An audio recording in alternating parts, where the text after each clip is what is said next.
Oh. So if you can't tell, I forgot to film an intro for this video, and there's a reason for that. I was just too excited to crack on with the session, to be honest. So let me take you back a couple of weeks when my dad had this amazing perch. Record fish. Fantastic.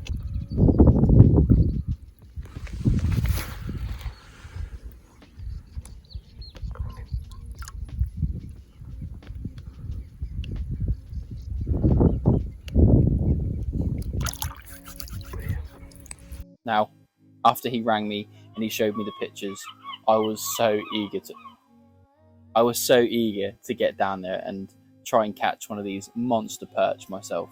And up to this point, my biggest perch was nothing special. If you've watched one of my old spinning videos, I was only catching perch maybe to like this big, nothing big at all.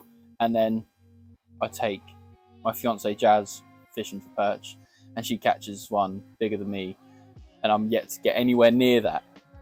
So now it's my turn. Now it's my turn to catch a personal best perch. After using some of the perchiest floats I could find, my dad actually had like this really old collection from when he was a boy. So I found the perchiest ones, caught myself some live bait, tried to get some like quite small ones, nothing too big because otherwise they would be pulling the float under too aggressively. So I wanted something quite small. After catching a few of them, within not even half an hour of being there, this happened.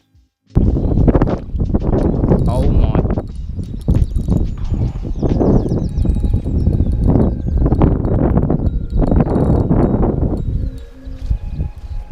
Getting there, I'm panicking, getting there, I'm panicking.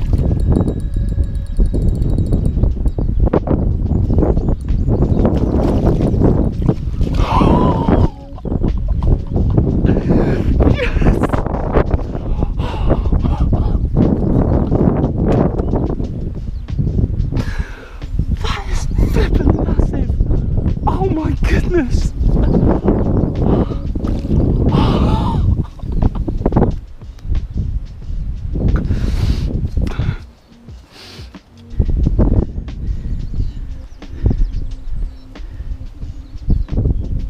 I was waiting for this call.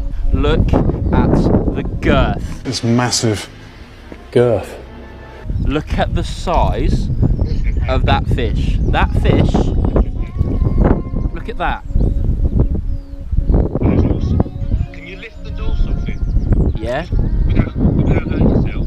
Is there a big, there's a big chunk out of it? Is that much it's splitting it? Yeah. Right, okay, that could be the same one I thought. No way. Yeah. What a fantastic fish, George. Oh.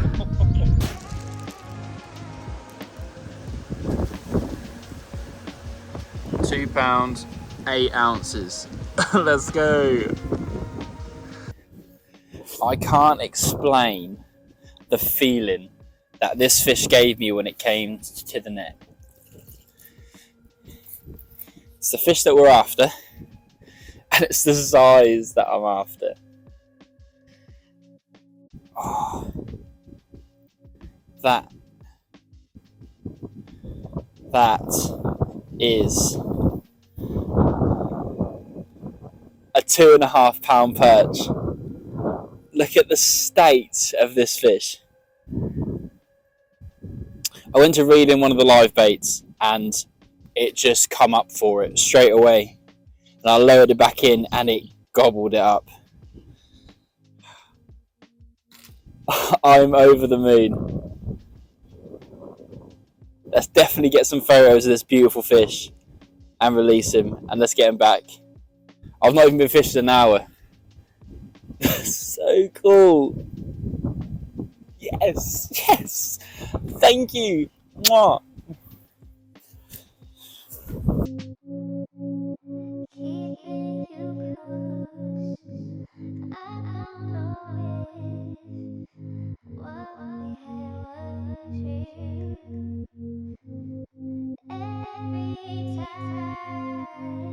What was interesting though about that perch that I did catch was when I was FaceTiming Dad, he mentioned that there was, if it had a slit, next to the dorsal fin, which I think was at the second or second spike down, and it did.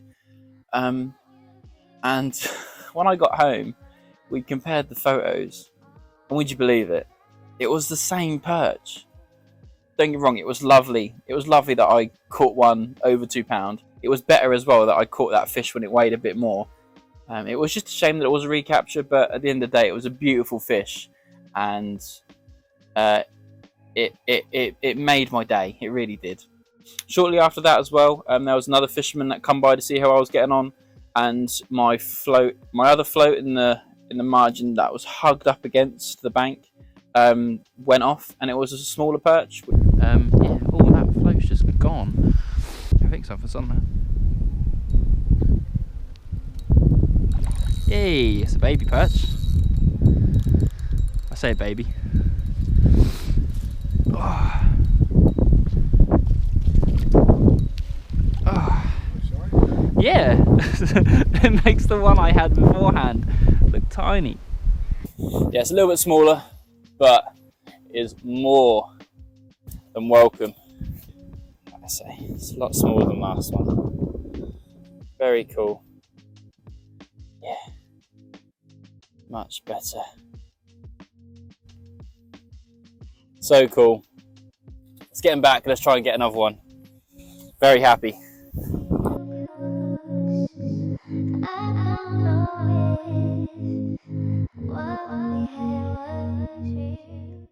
Unfortunately, then the rain decided to come, and it was hammering it down, and I wasn't going to be able to go to any new swim, pack up any of my stuff until this had gone. So I decided to catch some more live bait, and then once the rain had passed, I moved to a swim like right at the end, and I had one right in near the margin, and then I thought I would try one at the far margin, which isn't too far, and the float went under straight away, and it was fighting a bit more aggressively than what a perch was. At first, I did think it was a perch, just the way it was coming in. As soon as it come near to the bank, it was pike, and I knew that was going to happen. There is quite a few pike in there, and having a small little live bait swimming around is going to attract that. After playing it for a while, netting it, it got a lucky escape, which was fine. Like, it would have been nice to show it to the camera, but at the end of the day, I'm there for perch, not for pike. So I decided to go back to my swim. Now, where I had that smaller perch before, I thought I'll put the rod back down there with another small live bait on, and I'll see what happens, you know. And that was flat on the bottom. Like, it wasn't. It was a bit over depth, which I didn't realise at the time. But all of a sudden, my float disappeared, and this happened. Drag really low, because I'm not sure what it is. That's a perch. That's a perch.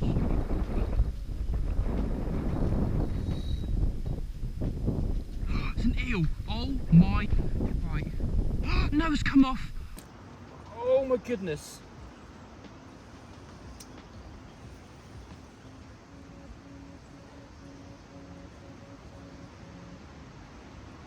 You can look at that.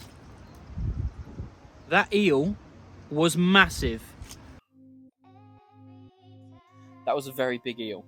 For me, anyway, it was. Lots of people don't fish for eels, and when I saw that have a live bait, that got my heart going, you know? I just thought I'd be able to just to catch perch or pike, not a specimen eel of that sort of size. Yes, it was far away. It was probably 3 feet long, maybe a bit longer, but it came away at the last minute, and I'm not going to know. It's just a mystery now, and it is a massive shame. But it got me thinking. It was like, so now I know that they're in there, let me pack up and start hopping swims. So I packed the barrow up, and from that point on, every swim I went to, rather than having 2 live baits on the go, I had focused on 1 live bait, working each swim, and then I had an eel rod out, which consisted of a roach head. That's what it was. I kept seeing all these bubbles rising, and after speaking to a fisherman when he used to eel fish, he would say that could be, and it was a high chance that that's eels moving around and churning up the bottom of the water, creating all these bubbles. obviously when there's like a pattern. So when I was in my final swim, I noticed that there was these bubbles. So I flicked it out to it and left it for ages. I was working this live bait in this swim and in the next swim, and there was bubbles all around my float. So I was like, right, let me just reel it in. And as I reeled it in, this happened. I think it's an eel. Oh, it's a baby one. I think. Well, it's not a baby one. It's a couple feet still. You swim backwards, that's what they do.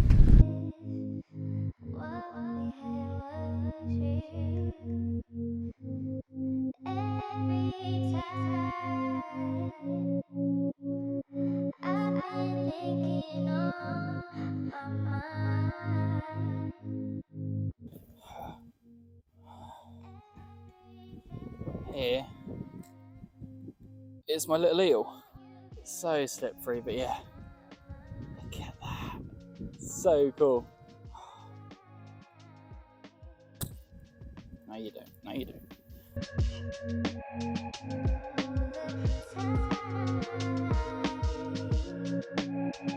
So I hope you really enjoyed this video. I loved this session so much. Catching a big perch over £1 is more than welcoming to me, but my real target was to get one over £2. It's the same with Dad. Like we said at the start of the year, it would be amazing if we could catch a £2 perch this year, and we smashed it. Dad had his at 2.25. I had mine. I had the same fish at 2.5 a couple of weeks later, and I caught a nice eel. Yeah, they're not everyone's cup of tea, but that was a good capture, you know.